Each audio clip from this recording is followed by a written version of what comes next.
Vă salut, viitor developer, și bine ați venit la primul curs practic de Modern Web Development, în care vom învăța ce e ăla și cum se scrie HTML. HTML vine mai exact de la Hypertext Markup Language, este limbajul, între ghilimele limbaj, folosit pentru scheletul unui site. Ce înseamnă asta mai exact? Un site este compus în mare parte de 3 părți. O metaforă foarte folosită este faptul că HTML este structura unei case, fundația, stâlpi, pereți, etc. și HTML reprezintă conținutul crud pe care îl conține site-ul.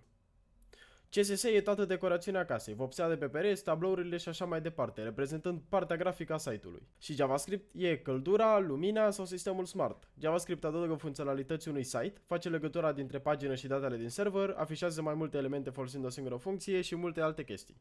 Pentru HTML voi face două clipuri separate pentru că vreau să mențin clipurile cât mai scurte și practice ca să nu vă plictisesc. Înainte să începem, o chestie de menționat. Toate fișierele pe care o să le lucrăm în acest curs le veți găsi pe pagina mea de GitHub. O să vă las linkul în descriere. În cazul în care îmi veți accesa profilul, tot ceea ce trebuie să faceți este să mergeți aici la repositories și veți găsi aici Modern Web Development Course. Dați click aici, apăsați aici pe Master și o să vă apară mai multe. În cazul ăsta să apară doar două, Master este gol și aici veți găsi toate fișierele pentru clipul de astăzi. În viitoare videoclipuri o să găsiți și fișierele pentru cursul respectiv. În cazul ăsta l-am notat Modern Web Dev 2 pentru că este clipul numărul 2. Dăm click aici și aici aveți folderul cu fișierele pe care trebuie să le descărcați. În cazul în care vreți să le descărcați, dați click aici, Download Zip, și să se descarce un WinRAR. Apăsați pe el și aici înăuntru aveți folderul. Cu toate cele zise, haideți să începem. Pornim Visual Studio Code, apăsăm aici pe File și o să facem Open Folder. În cazul ăsta o să mergem, de exemplu, la Desktop, click dreapta, New, Folder și o să-l numim Site. Enter. Site este un nume pe care l-am pus eu, puteți să puneți absolut orice nume vreți voi. Dublu click, Select Folder. Și aici o să se deschidă Visual Studio Code în folderul respectiv. O să punem că da, am încredere în cei care scriu fișierele. Bun, acum o să apăsăm aici, o să facem un fișier nou și o să-i dăm absolut orice nume vrem noi. În cazul meu o să-l numesc index.html. Important e să aibă HTML la final. Un fișier HTML este împărțit în mare parte în două părți. Avem head și body. În head vom găsi într-un fel setările site-ului, dar o să revenim la head mai târziu. Acum o să trecem direct la body. Ăsta se numește un tag. Un tag este un cuvânt care este pus între săgeți. Aici este de deschidere și aici este de închidere. În cazul ăsta avem tagul de body. Tot ce se află înăuntru tagului body, pentru că avem tagul de deschidere și tagul de închidere, va fi conținutul site-ului și o să apară pe site. Haideți să începem cu un text foarte scurt. O să scriem ca de obicei Hello World. Acum vom face o chestie foarte rapidă. Avem două variante. Prima variantă este să dăm pur și simplu dublu click pe fișierul nostru. În cazul în care mergem la folderul pe care l-am creat noi, care este în desktop și site, dăm dublu click pe index, o să ni se deschidă aici pagina care conține textul pe care l-am scris aici în fișier. În schimb putem să facem a doua chestie, care este să mergem la extensii și căutăm Live Server. Live Server este o extensie care îți va crea un server foarte rapid folosind fișierul pe care îl ai tu deschis în momentul actual. O să apăsăm pe Install. După ce s-a instalat, putem să ne întoarcem la fișierul nostru HTML. În cazul în care nu vă apare aici butonul ăsta de aici, dați o restart la Visual Studio Code și ar trebui să vă apară. Dați click. Dați că permiteți. Și o să vă apară aici fișierul.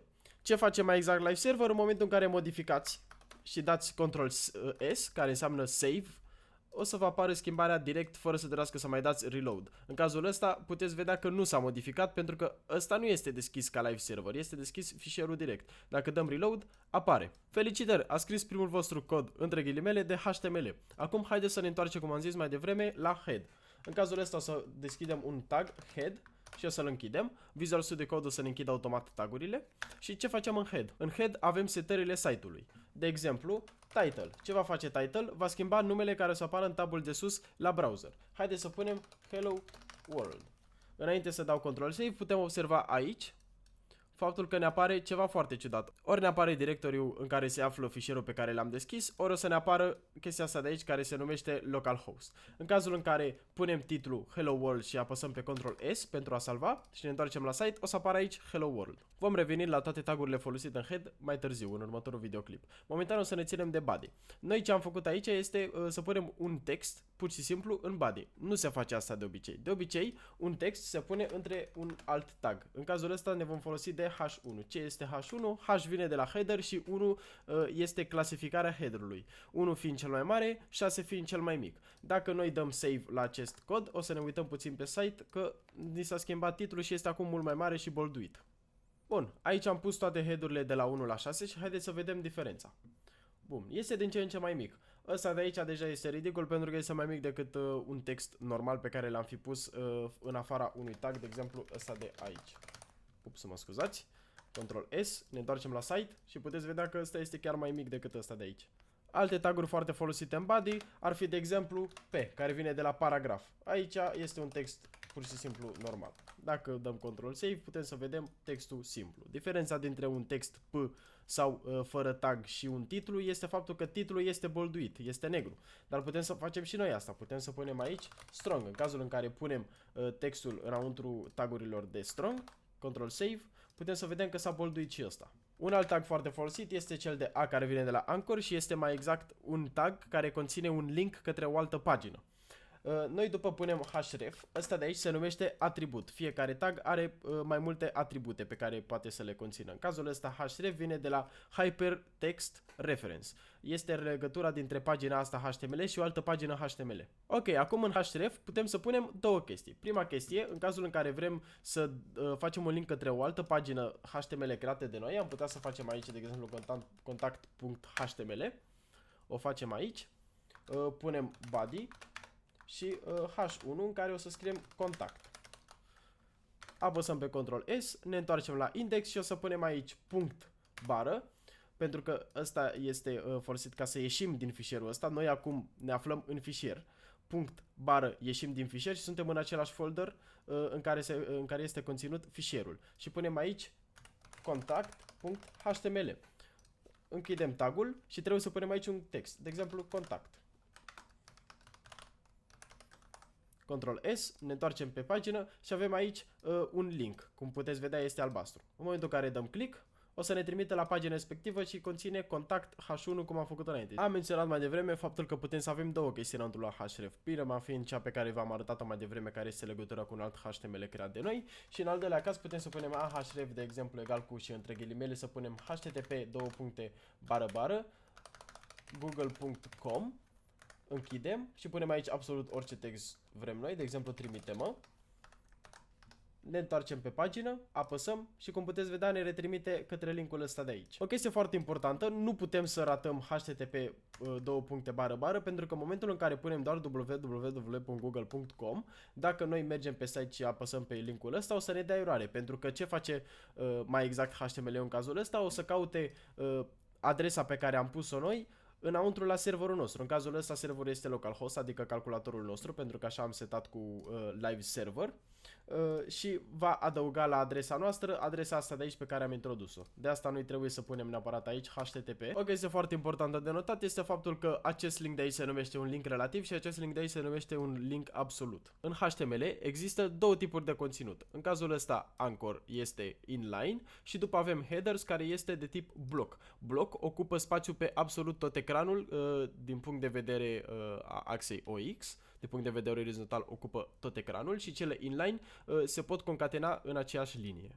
Acum s-ar putea să vă întrebați și dacă vreau eu ca Anchor 1 și cu 2 să fie puse în linii diferite. În cazul ăsta, dacă am fi șters așa și le-am fi pus pe linii pe aceeași linie, ar fi arătat exact la fel ca înainte. Și în cazul ăsta ne vom folosi de tagul BR, care vine de la break. În cazul în care dăm save, intrăm aici, cum puteți vedea s-a pus unul sub altul. Acum vreau să vă prezint div. Div este cel mai folosit și cel mai important tag. Div-ul este un container. Ceea ce face este să grupeze mai multe taguri împreună. Div. Ce este div mai exact? Un container. Ce face containerul? Grupează mai multe elemente în același timp. Cum ne este de folos mai exact div-ul? În primul și în primul rând ne va ajuta foarte mult să organizăm cât de mult se poate HTML-ul, pentru că am putea să avem, de exemplu, un H1 și un A, și în cazul în care am fi avut mai multe, ar fi fost foarte ușor și foarte simplu să le punem așa, grupate, separate de divuri. O a doua chestie care ne ajută foarte mult în situația în care noi am avea, de exemplu, acest H1 și am vrea să adăugăm un background roșu la tot conținutul ăsta. În loc să adăugăm background-ul roșu la fiecare tag în parte, vom adăuga la div background-ul roșu și se va adăuga la ambele. Ultimele două chestii despre care vreau să vă vorbesc astăzi sunt atributele de ID și class. Atributele se pun înăuntru tagului, după cuvântul tagului. În cazul ăsta div o să punem ID, este egal cu ghilimele și între ghilimele vom pune ID-ul. În cazul ăsta avem un header și un link, o să numim ăsta card, de exemplu. ID-ul este format dintr-un singur cuvânt și este cuvântul pe care îl vom folosi ca să identificăm acest div de aici. În cazul în care noi vrem să identificăm H1 de aici, vom folosi ID egal cu și punem, de exemplu, header. Dar, din nou, aceste ID-uri putem să le punem noi, putem să punem absolut ce nume vrem noi ca să fie cât mai descriptiv. Deci, în cazul ăsta, să punem, de exemplu, header cratimă card, ca să știm mai exact că este headerul din card. Și după avem class. În cazul în care am fi avut mai multe carduri, de exemplu, și am fi vrut să adăugăm același style la fiecare card în parte, în loc de ID, pentru că noi dacă avem același ID la mai multe taguri o să ne dea eroare, în loc de ID o să ne folosim de class. În cazul ăsta sunt trei elemente div care au clasa card și în momentul în care ne folosim de această clasă în CSS, de exemplu, ca să adăugăm stilizare, o să se adauge la fiecare div aceeași stilizare. Acum vreau să vă prezint un foarte mic exercițiu. În cazul ăsta aș vrea să faceți un site exact la fel ca și ăsta. Vreau să fiți foarte atenți și la faptul că avem un titlu aici. Aici avem ce avem, încă un text, butonul pe care dacă apăsăm ne duce la pagina asta de aici și fiecare link de aici o să ne ducă la un site. În cazul ăsta Amazon trebuie să ne ducă la Amazon, Facebook, YouTube și în ultimul rând Google. Vreau să faceți asta cu site-urile voastre, în cazul ăsta după textul ăsta, care sunt cele mai vizitate site-uri din punctul vostru de vedere. Și în cazul în care nu reușiți să faceți asta și vreți să vedeți răspunsul, o să-l găsiți în nicul de mai jos, cum am zis mai devreme, pe GitHub-ul meu. Și asta a fost totul pentru azi, sper că v-a plăcut, a fost un videoclip foarte scurt pentru că nu am vrut să vă rețin și să vă dau mai multe informații decât aveați nevoie și în ultimul clip o să terminăm cu HTML în care o să vă prezint cele mai detaliate și unele chestii puțin mai complexe despre HTML, după care o să înceapă o parte și mai interesantă CSS, care din nou va fi foarte scurt, vor fi probabil între 3 și 4 videoclipuri și după cea mai importantă parte, JavaScript-ul cu toate framework-urile pe care o să le învățăm. Ne vedem la următorul clip.